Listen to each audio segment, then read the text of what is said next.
Hello viewers, let's see how to enable and disable one-handed mode on your Samsung mobile, making it effortless to use your phone with one hand while relaxing or lodging in the bed. First go to settings and then go to advanced feature.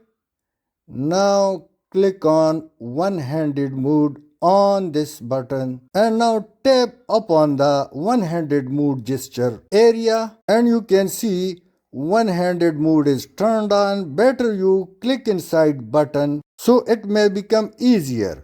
Now it's done. Let's go to main screen, double tap on the home button and it's reduced. Double tap on the home button. Now it's full screen. Anytime if you double tap the home button, so your screen will reduce for one-handed use, and again when you double tap the home button, so it will go to full screen. To disable it, simply go up and turn off this button, and now once again it's in original shape or full screen mode. So through this way you can use your mobile very easy. Thanks for watching.